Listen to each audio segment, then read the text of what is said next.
अस्सलाम वालेकुम जी।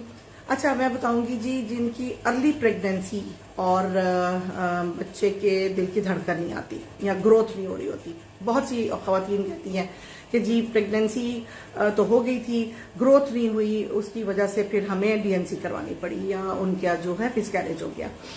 तो इसके पीछे की क्या रीजंस है, क्या वजूहात है, क्या मसला होता है इसमें और कैसे इसका पता चलता है, ये मैं आपको सब बताऊंगी जी। तो मैं आपकी डिजिटल डॉक्टर नाहीद और 03235466 ये मेरा इसका व्हाट्सएप का नंबर है और ये ऊपर बायो में भी लिखा हुआ है। ठीक है, तो आप इसके थ्रू मेरे साथ व्हाट्सएप के ऊपर मैसेज कर सकते हैं, प्लीज कॉल नहीं करें। ठीक है। अच्छा, अब होता क्या जी, प्रेगनेंसी होगी, हमल हो गया, ठीक हो गया जी, सब कुछ, हर एक चीज ठीक चल रही है और जो हमल के जो साइन एंड सिम्टम होते हैं ना, असरात जो होते हैं वो भी ज़ाहिर हो गए हैं। आहिस्ता आहिस्ता सी वो पतली सी भी फील हो रही है, निचले पतले पेट के अंदर हल्की हल्की सी दर्द भी महसूस हो रही है और खातून को जो है और जो भी मतलब जो वाइफ है उसको ब्रेस्ट में भी थोड़ी सी डिस्कम्फर्ट हो रही है। तो हर एक चीज तो ठीक है जी।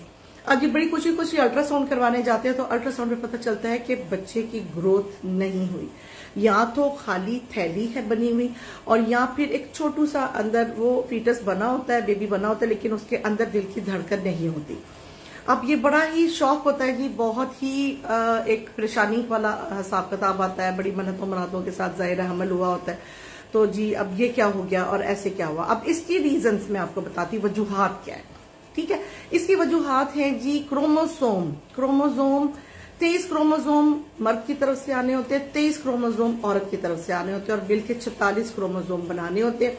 कई दफा मर्द के क्रोमोसोम या एक ज्यादा आ जाता है या एक कम हो जाता है, या कभी औरत की तरफ से एक क्रोमोसोम ज्यादा हो जाता है या एक क्रोमोसोम कम हो जाता है। इसका मसला ये भी हो सकता है कि मर्द के अंदर स्पर्म्स की मिकदार में भी कुछ प्रॉब्लम हो। ठीक है, और इस वजह से ये जो है ये ज्यादातर जो चांसेस होते हैं ना वो ये इस वजह से होते हैं।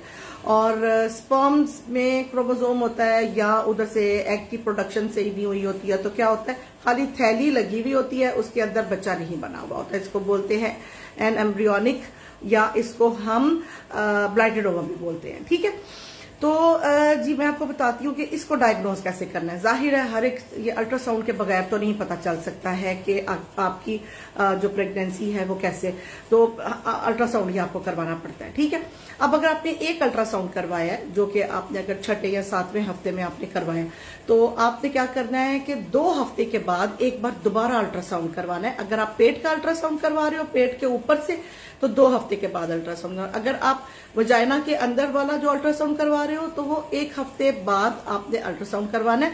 उस रिपोर्ट में भी अगर सेम सिचुएशन आती है तो इसका मतलब ये है कि आपका मिसकैरेज हो चुका। इलाज इसका ये है कि जी आपने कोशिश करनी है कि अच्छी डाइट लें आप। ठीक है, और हस्बैंड अपने स्पर्म के टेस्ट कुछ करवा लें। क्रोमोसोम का टेस्ट कहते तो सब है कि जी क्रोमोसोम के टेस्ट करवाएं, लेकिन करवाने मुश्किल हो जाते हैं। लेकिन एक बात भी गौर से सुने कि 25 से 30% तक हर एक औरत के अंदर चांसेस होते हैं कि वो फर्स्ट प्रेगनेंसी मिसकैरेज में चला जाए। तो इसमें परेशान होने वाली कोई बात नहीं होती है। फॉलिक एसिड आप खाना शुरू कर दें जब भी आप प्रेगनेंसी प्लान कर रहे हैं, और फॉलिक एसिड आप खाते रहें, इससे भी कई दफा बचत हो जाती है। और कई दफा क्या होता है, कुछ औरत के एंटीबायोटिक्स देनी पड़ती हैं जो उसके अंदरूनी को यूट्रस की इन्फेक्शन होती है, तो उसके साथ उसकी इन्फेक्शन ठीक हो जाती है। ठीक है, तो ये सारे प्रॉब्लम्स हैं जी जिनको आपने कवर करना है।